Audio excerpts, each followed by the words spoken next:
I just feel like it's too much hair, but I don't like layers. You don't like layers, okay? Well, I don't think that's my journey. That's not your journey. Because I've gotten it before. Maybe it was the cut. Mm-hmm. I've gotten layers before. I go, I know that's what is going to make Yeah. the curls pop. And then I got them and I'm like, I look motherly. Do you know what I mean? Like you look like motherly. I look old. Yeah. And also moms are amazing. All my friends and are moms. Moms are 21. I know. I know. But it was just like, I don't want to look like. Yeah, like what do you not want to look like? I'm like a woman. Yeah. Do you know what I mean? Yeah, I'm you want to look like. I want to look like a hot fine. young improviser. Yeah, I want to look 22. Yeah. For the rest of my life. Yeah. Forever 22. Yeah. Well, so I really like my haircut right now. Okay, yeah, well, it's and great. I really like the product that my hair stylist person, Kate, set me up with, because it's just like, it's a little sections, and it's basically just a texturizing As I look at my hair, I go, you're like only looking at your hair. That's amazing. It's like we're a good pair. Yeah. We're just obsessed with this hair obsessed like podcasters. Wait, but speaking of, okay, because Kate knows, because I feel like one time she was like, let me cut your hair. I know exactly what I would do. Little really? face frame hair, and I go, I can't afford you, but okay. But I was like, it's been stuck in my brain. I'm like, should I go? I don't know. I can't turn back. I have seen such results. Yeah. From working with Kate on my hair. See, and hair is so important. I know. Oh my gosh. Okay. Tell the people like your journey. Like, how are you? Okay. You're an improviser. You're a character, person, actor. You're an actor. You're a person. You're a character. A person.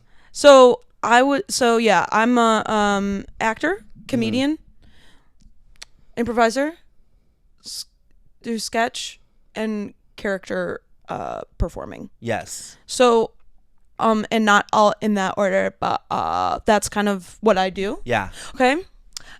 So what is my That was funny. That's gonna be a clip. Oh, that's funny. It's gonna be 0.2 seconds so of me funny. going. Yeah. Yeah. But yeah, what is my journey? How did I get here? Well, I started taking improv. Like the journey started with improv classes. Yeah. Started that in 2013. 2013. Yeah, like July. I Where remember in the your date. life were you in 2013? Like, did you my graduate God. college? Yeah. Like, yeah. Yeah, I was never. I didn't. Did you go to college? I did. Yeah. Undergrad and grad school. Really? I have a master's. Oh, what did you get a master's in? Degree. Improv? Public health. Imagine. I have I my was the first person to get a master's degree in improv. Yeah. Actually, I just feel like that's kind of like any program. You're paying as much as a fucking master's degree. Yeah. IMO. Please don't cuss on my podcast. Just kidding. You were like, oh my God, I'm such a bad person. Well, as soon as you said cuss, and you were kidding, but the please don't. Yeah. I was like, oh my God, I'm in trouble.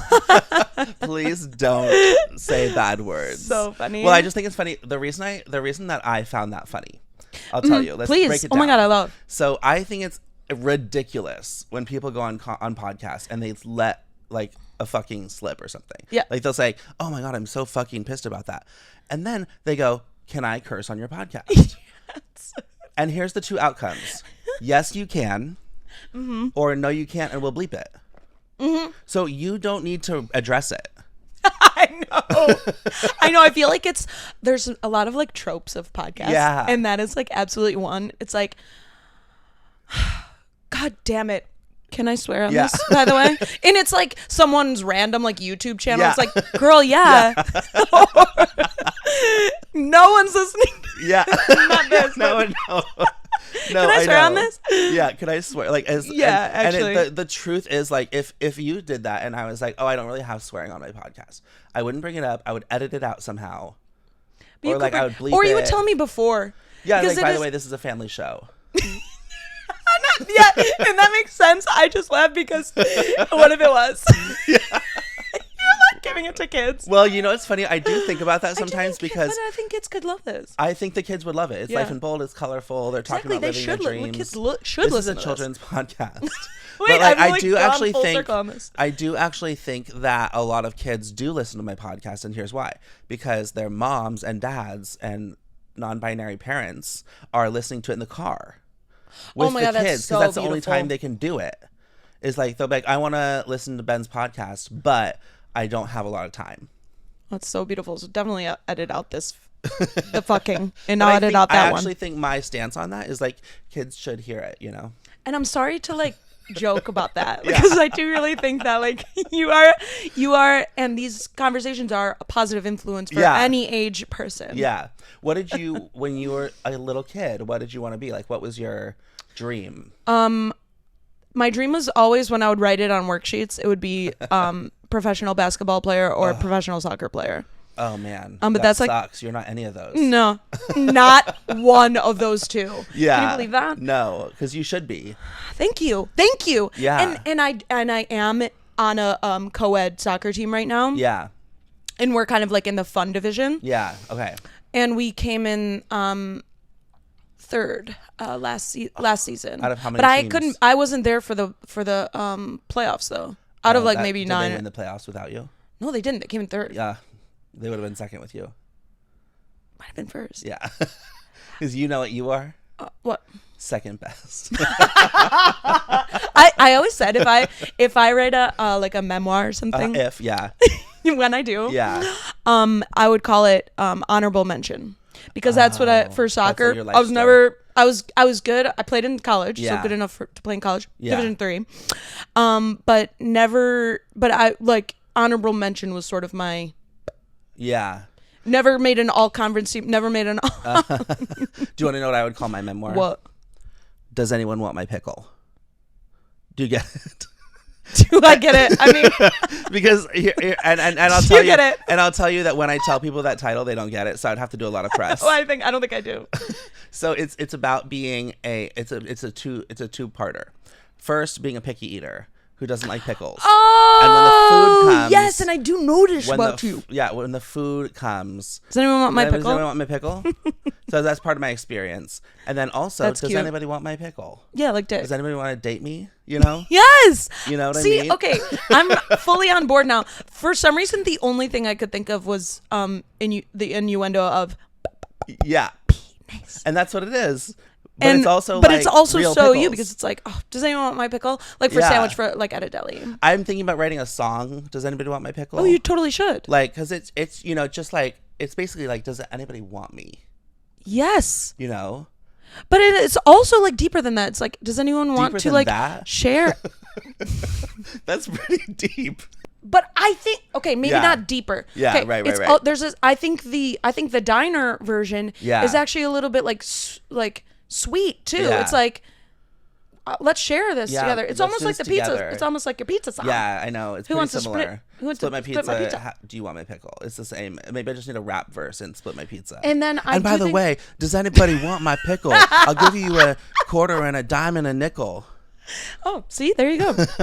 Sign, seal, deliver. Yeah. But I do think the pickle thing is more specific, because it's like you are a picky eater. So I think like it can be a rap. It can be on what do you call that? A remix. Yeah, like a in the pizza, but it should be its own song as well. I think a verse. It would be like a rap verse, little verse, yeah, like a feature. Kendrick Lamar comes on. I would love nothing more than for Kendrick Lamar to come on Split My Pizza. I think he would. And we actually went to an open mic one time and performed Split My Pizza. And there's this, he's an improviser rapper. And so he does a verse about the pizza song. And he said, he doesn't usually talk like this in his songs, but he said something like, the pizza man shows up and he goes, knock, knock. Hey, Mr. Pizza Man, can I get some good cock? And I was like, that's hello. Good. He's about to get booked on this song. You really should. Yeah. Like, I'm like literally like, because I am working on the studio version of Split My Pizza. And it would be so easy to do, like, to release one without him. And then to do, like, a week later, like, the remix with, like, this guy. 1000%. You know, because it wouldn't take any more work from me. No, it's just getting him. Yeah. You've already done it. I already recorded the song. That's what these artists do. They don't do any work. Yeah. They just do their song, and then they go, "Hey, send it to." Yeah, send it to that person. And then they record it, and it's all. You know who's doing the work? The sound engineers. Yeah. Producers. Mm-hmm. Mm-hmm. It's pretty crazy how much they do. And I'm a big to me, It's the producers who we should be thanking. Yeah, thank you to the producers. What else should we talk about? It's funny. Okay, so, I saw a podcast. Well, we've covered all that. I saw a podcast. I did. I want to be clear. I did that as a joke. What else? because I saw a podcast. I guess we should talk Olivia Rodrigo. Yeah, Are you a fan? Because actually, I really pride myself on being able to come up with topics and like keep you going are a and perfect stuff. conversationalist. But like, I saw a podcast host do that recently. That's so funny. And he was like, oh, so you moved to New York, you did this, you did that. What else can we talk about? That's so much. It was so funny. Maybe we should talk about moving to New York. Oh, yeah, okay.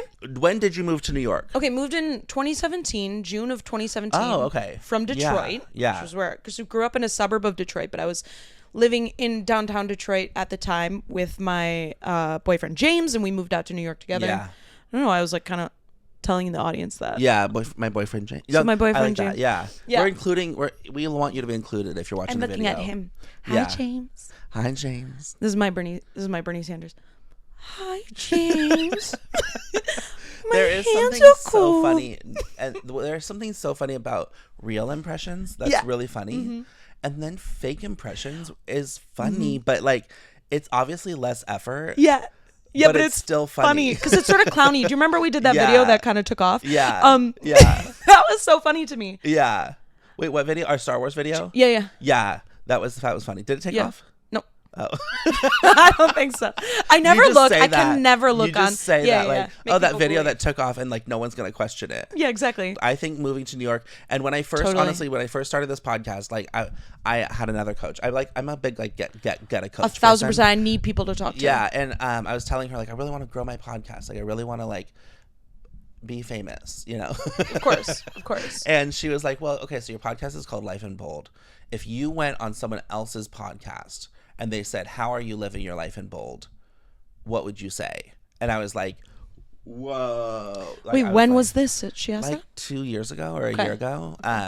Maybe like 18 months ago. And somewhere in there. Yeah. And I was like, so I made a list on my Apple Notes, and I was like, all the bold things I've done. And like, I think that moving to New York is such a bold thing. Yeah. And it's not just because it's a big move. Yeah. Like I think that partially what I had to learn about myself in moving to New York was like, what was I running toward and what was I running from? Oh my God. Yeah, totally. You know? So what were you running toward and what were you running from? Oh my God. Okay. Toward, definitely like a career in comedy, performing, acting, all of that. It's doable in Detroit, and I know people who do it, but it's just harder. Yeah. And you know, I loved the community in Detroit. I still do. We go back all the dang time and still perform. And some of the funniest people I know are in the Detroit comedy community. But it is harder to pursue it as a career, usually, you know, whatever. So the move was definitely like, and it was a decision that James and I made like together. At one point it was going to be Chicago because that's sort of like improv land, obviously. And that's kind of like was and is my passion.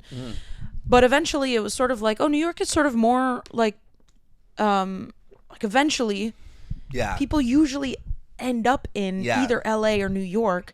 And I have always loved New York. And it was at a time in my life where I had like visited a few times in the last like year or two, and it was just like kind of on the mind for James and Nicole and me, and so it was just sort of like, let's just like go for it. Let's do it. It's kind of interesting too, because there's a huge contingent of generation before us Detroiters who are in LA right now. Oh, okay. Kind of like our idols are Tim Robinson, Sam Richardson, Jamie Moyer, Mark Evan Jackson, those people who are all in LA. There wasn't a ton of people that we knew in New York. Some like good friends, one of James's good friends, Colin, now one of my good friends, but lived there. Nicole's sister lived in New York, so it was sort of like, let's go for it. In 2017. I moved here in 2015. Ooh, okay. Right after college. Okay. And I also wanted to, it's funny, I also wanted to do comedy. Yeah. And I was a big Jimmy Fallon fan. Ooh, yeah. And, you know, like I just like, I was a big SNL fan. Yeah. Like all of the like really like top of the funnel classics. Yes. You know, and heavy hitters. Yeah. Amy Pohl, you know, like and I weirdly liked Tina Fey. Yeah, I like her a lot. I was weird. Like I liked Tina Fey before she wait. Yeah. Like what is it? I liked Tina Fey before she was even on the Restless Legs tour.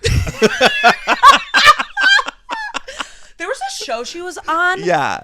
This was weirdly after SNL. Yeah. But it was before like she did Girls Five Ever or whatever. Yeah. It was called 30 Rock. Yeah. It was sort of like, it was like very niche. It was like about like kind of like about doing like an SNL type show.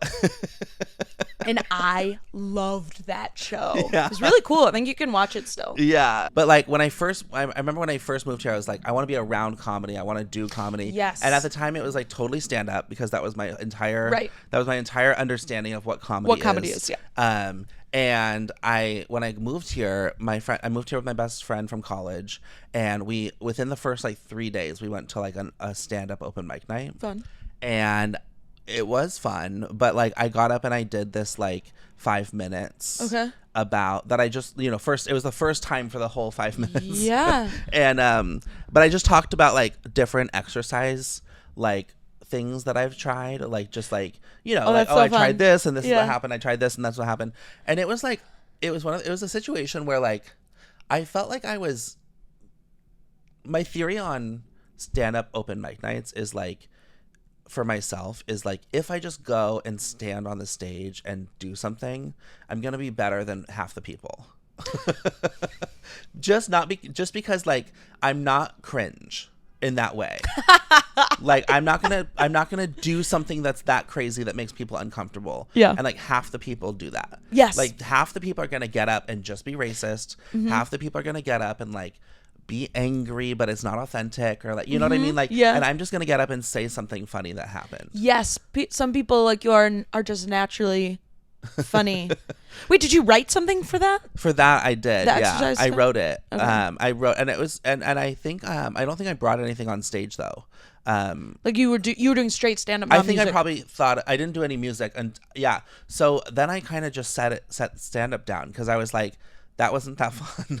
I was like, that wasn't that fun. Sure. And I was job hunting, so then I wanted to get a job. And then when I got a job, I just never really pursued the comedy almost at all in my 20s beyond like internet stuff. Okay. Like I would make videos, stuff like that. But so then when I turned 30, I was like, okay, it's time. This episode of Life in Bold is brought to you by my children's book, Bounce Baby Bounce. Bounce Baby Bounce tells the story of a bouncy baby who loves to bounce. I love this book. It is so good for little babies to read. My mom says that it's a perfect length for a little like 1-year-old, 2-year-old, and they really like it. And the illustrations are so beautiful, and children really like it. They like pointing out all the little details in the book. So it's on Amazon. You can go to laughwithben.com and find the book, and then send it to all of your people in the world that have babies. Have a great day. And now I'm going to pass the phone to somebody who's wearing a ridiculous hat. Today's episode is brought to you by Julia Watches Your Pets, which is me promoting my pet sitting service. I am in grave need of money right now, and I'm actually an incredible pet sitter and dog walker and cat walker if your cat walks. You can get in touch with me any way you know how. It'll probably be linked on this website, and you can do that, and you can let me know if you need any pet care services. The other thing is, if you want to hire me for literally anything, please do that. I've been hired for things such as comedy acting, hosting, trivia. And also, it's brought to you by the fact that Sounds Funny Radio has a show on May 12th. That is Sunday, May 12th, 8:30 p.m. at Brooklyn Comedy Collective. You can find me there improvising and having a grand old time. I love you a lot. And as well, brought to you by Love. Love. Thank you. And back to my friend with a ridiculous hat. How old are you? 33. Oh, you're 33. Okay, so you did college and then grad school. And what was grad school? Grad school is public health. Oh. And concentration, health behavior, health education. So kind of like, I guess like my specific interest in going into sort of like the health world was prevention of eating disorder treatment, all that. But also just had a general interest in public health, like social justice surrounding health and like communication, like how people think about health and health behaviors, and like how psychology, like the influence of like our psychology on like health behaviors and whatnot. Do you think sports was a big part of that? Yeah, I think so. I mean, I think like I've always been interested in like nutrition and like eating behavior, exercise behavior, all that. I think that started from like a very like innocent place of like how the body works and how does like food and exercise like impact how we perform. Yeah, right. So for sure, I think that like being an athlete was like a big part of that. Yeah. I think as I became more interested in like food, I think somewhere in there, it became a little bit obsessive. And compulsive, and kind of went down in a real eating disorder. I think track. As it does. Of course, I think so it's so common for like people who are like interested in nutrition, and there's such a fine line between like, okay, well, what is like, and like dictating how we're supposed to eat and exercise, and like the thin ideal and orthorexia and all this jazz. I'm just like saying words at this point, but it sounds like you do have a genuine interest in health, nutrition, and like how the body works. Yes, basically that transition from like I think once I started noticing things in my own experience of like these like compulsive behaviors that I'm doing, why am I doing? I feel like I don't have control over it. I feel like where's this coming from? Why? Oh, if I do this, so then it like fully transitioned into like an interest in eating disorders and how like predispositions to eating disorders. How do we prevent it? What is happening when someone has disordered eating behaviors? So do you do anything with that now currently?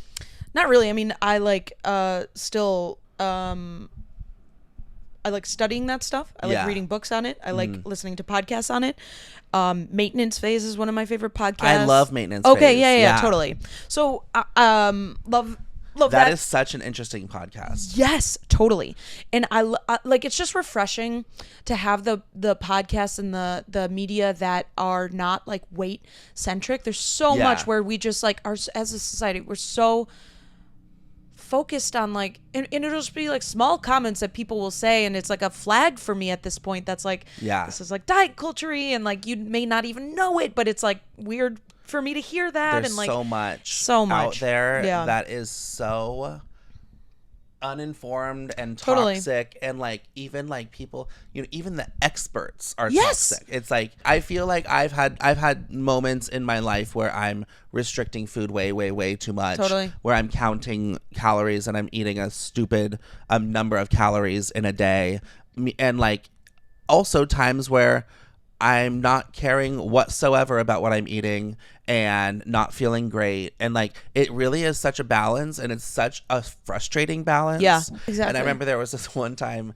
in college, I don't know that I would necessarily call it an eating disorder, but I might say that I was eating wrong, where I was all worried because I was growing up and gaining weight, and like I was 20, and I didn't have the same body that I had when I was 17 or 16 or whatever.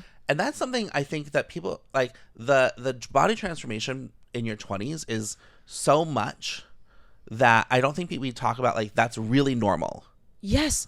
Well, bodies changing in general is so normal. Yeah. We're constantly like adapting and changing. It's like bodies are always evolving and our weight is always fluctuating, and it's just like the fear surrounding that is so great and so like debilitating, I think, sometimes for some people, that like that's the problem. If we just accepted like, okay, weight and body size is not health. There's so many factors that goes in, and I mean, this goes back to like, we're just a society that's so focused on like looks and appearance and whatever. And the thing is, like, I know so many episodes of your podcast are even about this, but like, you can live fucking bold in any body, and you can be healthy in any body. We just have this, like, it's been ingrained in us, and hopefully that's changing. I see like literature and media that is, you know, is becoming more popular that is to the contrary, but it's been ingrained in us that like you have to look a certain way to be healthy or accepted or anything like that. Happy. And it's just like, and the more I think people live boldly in any body type, in every body type, I think the more we can everybody will be okay. And I think that like something that really helps me feel better in my own journey with my body is like, I will see people on my new favorite social media website, Threads. Oh, hell yeah. Let's go. I love Threads. Let's go. But like, I find it to be actually a really positive corner of the internet. I don't know if you're on Threads at all, but like, a little. It's just kind of like, I will scroll through Threads and it'll be like people being like, I got the job, or like, oh my God, I just published my first book, or like, and then everybody's like, congratulations, how'd you do it? Oh my God. But there's a lot of people who get really real about like their like bodies and like how they feel about their bodies. And there was this one, I always do this, and then when I'm editing, it's like, no. You can hear it. I hope I haven't been making that's okay sounds. No, it's fine. But there was this guy that like truly the most hot guy. Okay. And by hot I mean traditionally attractive and whatever. And he was like, sometimes I feel like so insecure in my body, and guys just want you to have abs, and they want you to have this, and they want you to be like that. And it was interesting because the comments, some of them were positive and some of them were like, are you kidding?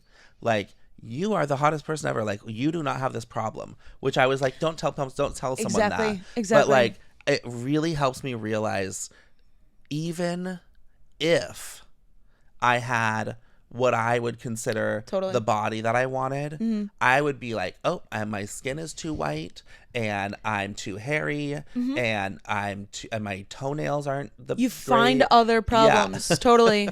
Like, totally, we're obsessed with that. I would always be in some way or another unsatisfied with how I look. Yes. The point is, like, even if you have quote unquote what we call the ideal body type or whatever, that's not going to make you happy. That's not going to make you okay. That's not going to be, I mean, and it doesn't equate to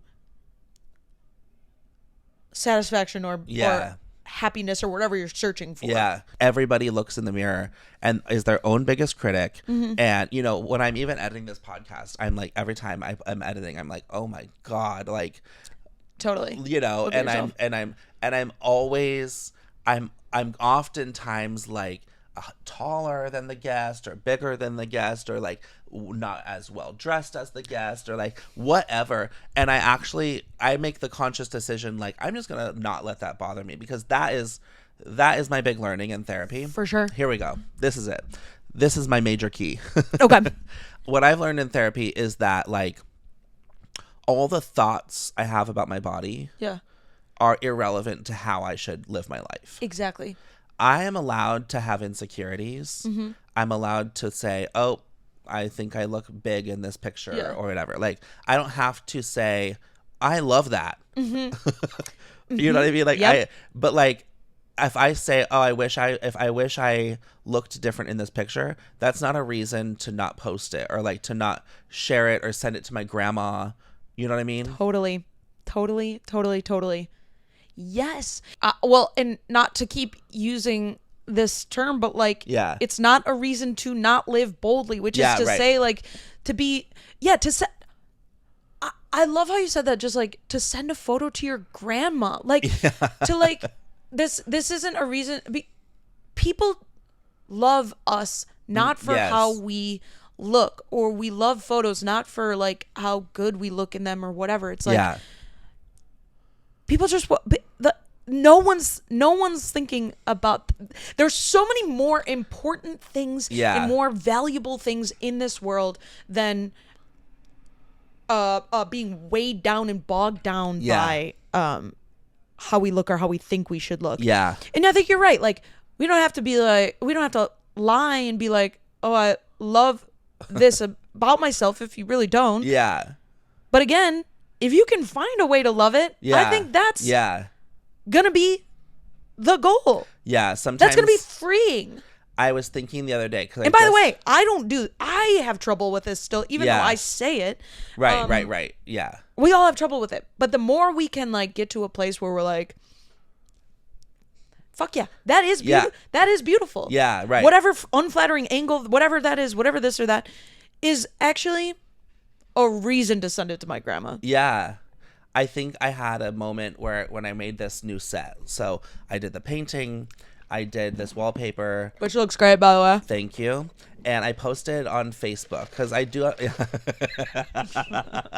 My sound guy's gonna hate that. You can have him build me. Yeah, exactly. But I made it, and I sat in front of the camera just by myself. Yeah. On this set, and I was like, oh my god, like I would have loved to have this set when I was like 16. I would have absolutely been obsessed. Because I remember my family, we would like watch Extreme Home Makeover. Did you like always watch that growing up? Absolutely not. And I wish that I did, because I have zero interior design understanding skill. I think they didn't either. Know how. I don't think that was the show to learn interior design. Because that was the show where like I'm like, how did my friends all learn how to like build houses from the ground up? Yeah, they all somehow were watching, I guess, Extreme Home Makeover. They would go to a 6-year-old kid and be like, what do you like? And he'd be like, I want to be a dentist when I grow up. And then they would like make his room teeth themed. Like, and like his bed would be made out of teeth, you know, like. Oh my god, that's so funny. I feel like there's a sketch about this. I think there is. I think it's very popular, like meme culture. So funny. But I remember I would watch that show, and my siblings and family and we would be like, what would we tell them that we want in our bedrooms? And I remember I would be like, I want a talk show set.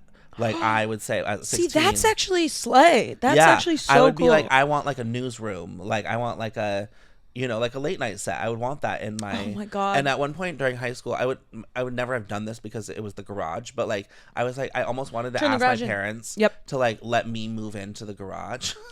Oh like, and let my god! The room. Life, yeah. And you can feel like independent, like yeah. Oh, but there's no heat. There's no heat or air conditioner. No, you literally, it's so unsustainable. You cannot do that. I post on sometimes I post on Facebook for like my friends and family who are not like on TikTok and Instagram. Yeah. And, like, I posted like I would have loved to have this set when I was 16. Obsessed. And I was on camera and I was going to post a picture and I was like, I wonder like I wonder if I showed this picture to my 16-year-old self, would he be like, oh my god, that is the coolest set, that's so cool, oh my god? Or would he be like, oh, that's what I look like?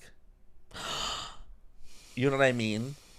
And like, I think at that time, I mean, first of all, he would have been thrilled about my skin these days. Oh, he would have been great about that. But like, I don't know, like, what would he think? I'm 31, and like my 16-year-old self could never imagine what my 31-year-old body and face and hair and whatever would look like. And I just wonder, like, if I went back to my 16-year-old self and said, like, hey, Ben, you're living the dream. Shit's good. It's good. It's amazing. Would he be like, wow, I'm so excited. I'm going to live alone in New York and have a podcast set? Or would he be like, that's what I look like? Yep, totally. So I think 100%. I think for a lot of my stuff, I think about like my 10-year-old self. Yes. And I'm like, oh, like he's performing music. Like when I was 10, back to the conversation about like our dreams and stuff. I remember when I was in first grade, someone asked me what did I want to be when I grow up, and I said I wanted to be a country music superstar, an artist, and a clown. Oh my God, you're literally doing it. I'm doing it. Yeah. And I think about that kind of like 6, 7, 8, like elementary school Ben, where like it was before I was aware of queerness being part of my identity. Yes. And it was like I was free, I was giggly, I was playful. And you weren't taught yet the confines of what you should look like or this or that. Yeah, you think back to like the when you were freest. Yeah. I remember like from an early age, I was like, I would have like, I used to have to go to the counselor in elementary school to talk about like body stuff because I was like and I literally, I've been in therapy for 1 million years. Yeah. And I still like, I don't remember where this damn came from. I mean, it could be anywhere because we're just inundated with it. Yeah. But yeah, you think about the times when you were like freest and when you weren't like, what does my body look like? Yeah. That is the true Ben. That is the true Julia. That is the true all of us. The times where you're like, this, I don't that's me. Yeah. I'm me. Look at me. Like I remember the days where like I would just go swimming. Like you're just swimming, you know, and you're just, I just remember like going to a pool and like taking off my shirt and everything and jumping into the pool. Yeah. And it's like, that's what kids do. That's what we do. Yeah. It's actually fun. And like, I actually went to a pool party like last summer and I was like, I'm going to go to the pool party and I'm going to like, I talked about it in therapy. I was like, I want to go to the pool party. I want to like swim in the pool and be with everybody and stuff. And the thing that ultimately got me to like convince me to like, yeah, I'm going to go and take off my shirt and like go and be in the pool was that first of all, when other people do that, I don't think anything of it. Yeah. Like, I don't care at all what your body looks like. Totally. It has no impact on what I think about you at the pool party. And then second of all, I was like, if somebody else was self-conscious, like if they were just like sitting on the side because they were nervous about their body, like I was like, if I take off my shirt and go in the pool, they'll be like, Ben's doing it. You know what I mean? Yeah.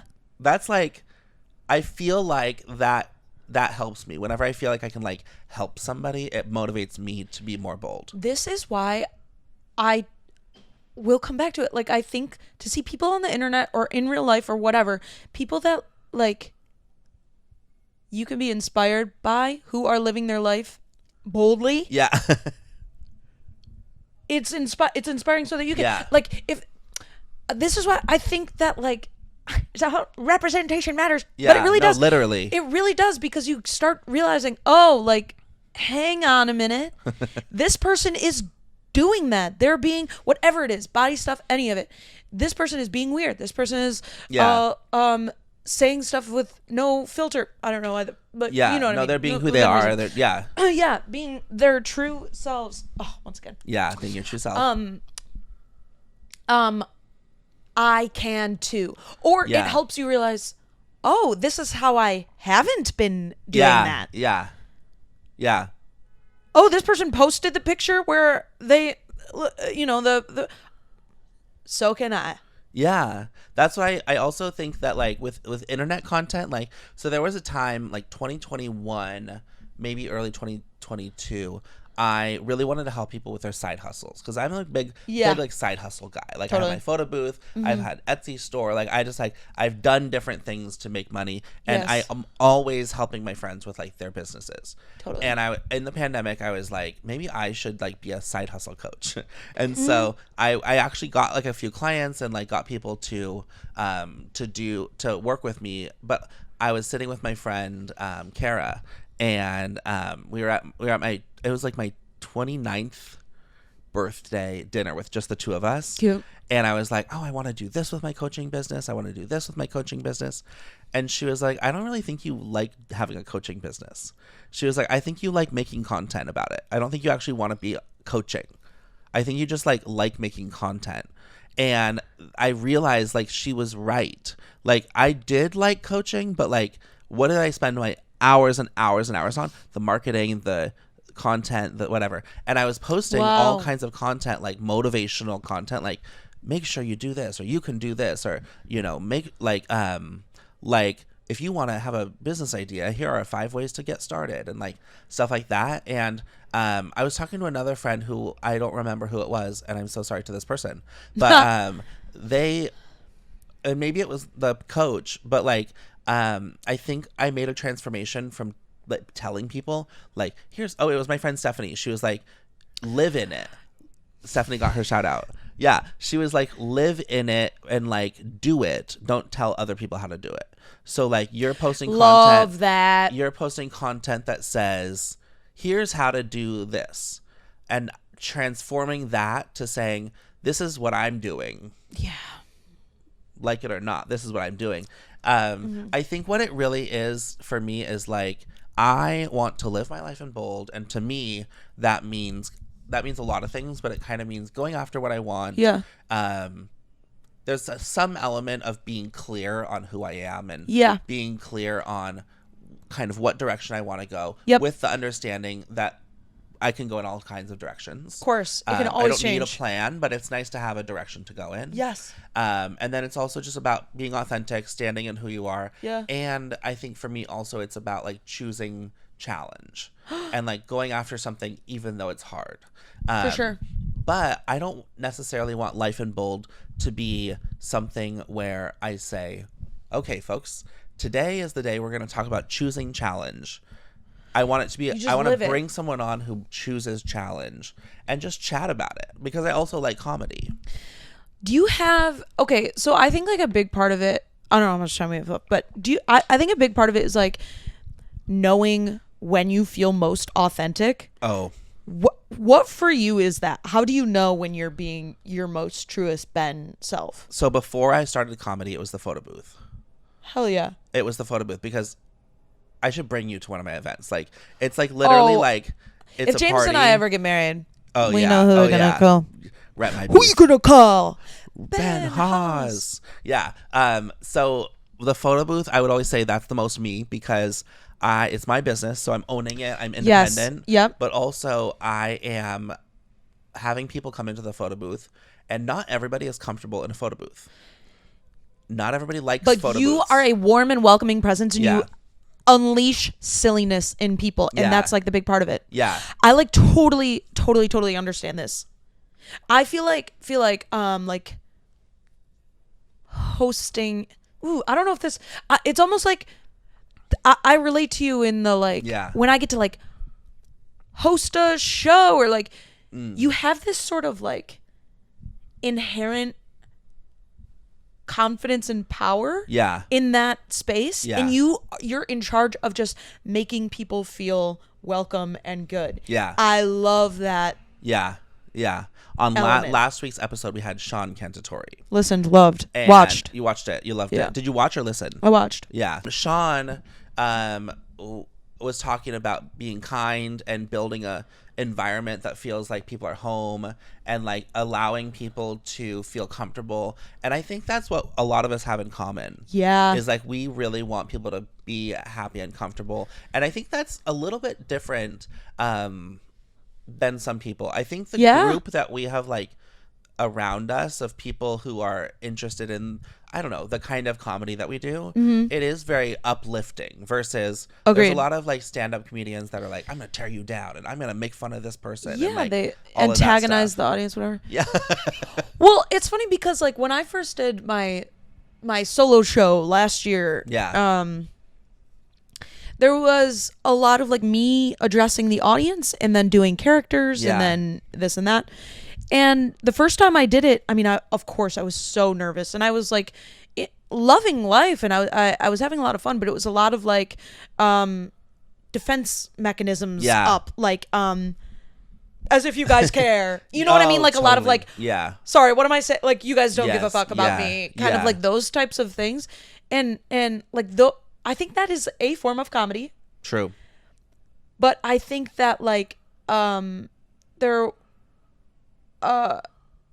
of the things James was saying as the show evolved and as I did it more and more times is like, But your natural is like, your natural clown is to like bring people in and like celebrate people and get excited about having people there. It's not defense mechanism. It's not like guard up. It's not I'm annoyed that you're here or whatever. Yeah, like I'm sorry that you be okay with leaning into that. This. Yes. Yeah. Be okay with like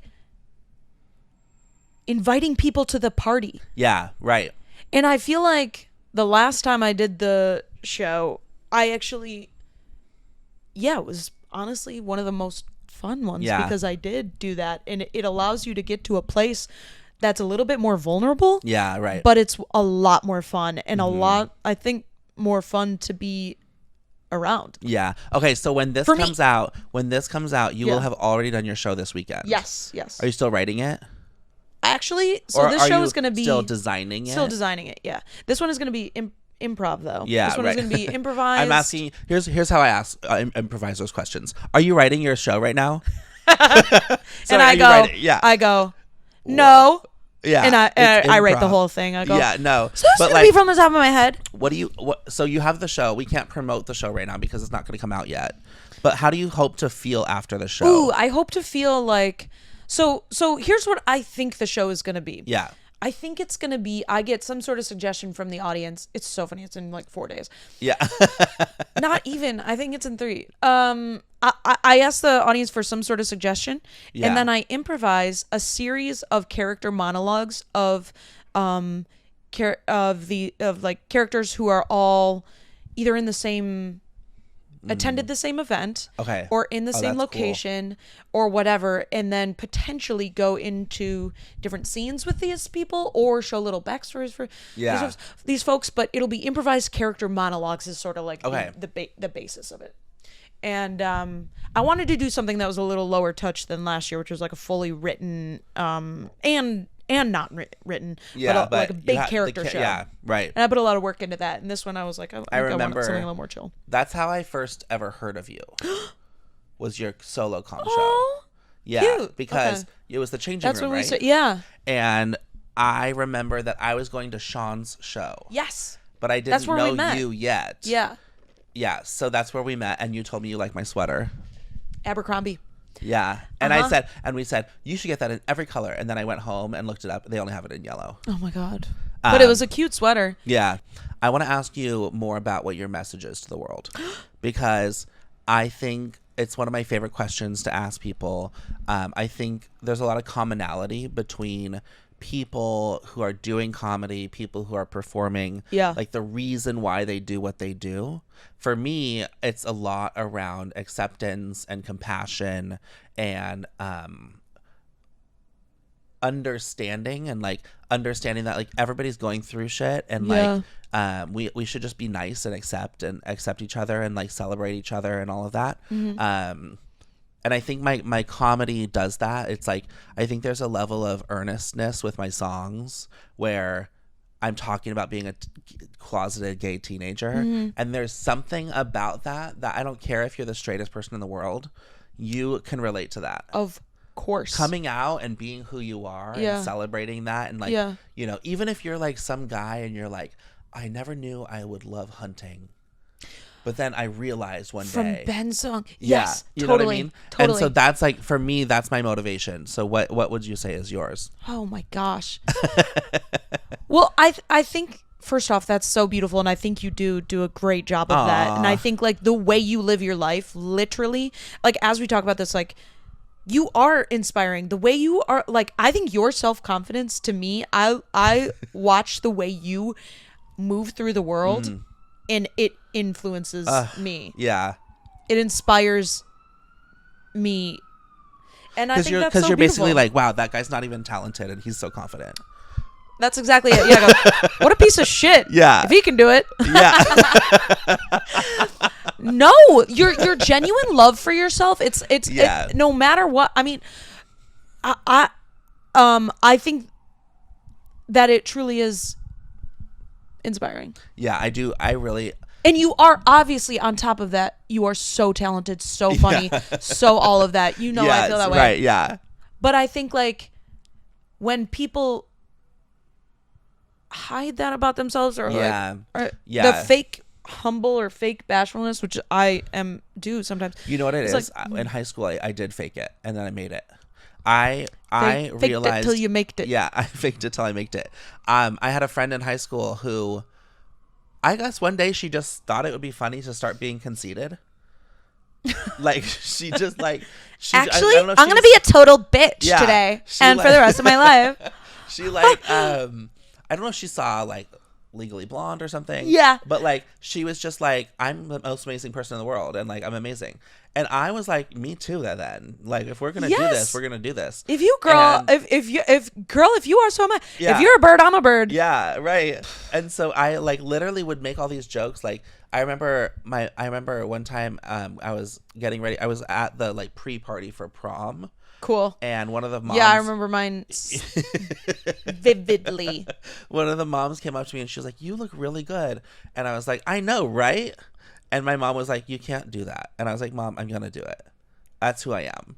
And it was like, I don't know if I can get to that, but I'm just saying like that is inspiring. Yeah, and I'm saying there was levels of insecurity, and it was probably a defense mechanism. Mm-hmm, totally. But then I think I started to really believe it, and I was like, you know what, like I am amazing. And like I think when I was like even 16 or 17, I was like, that's why bullying didn't work on me, because people would be like, you're gay, like, oh, you're so lame, you're whatever.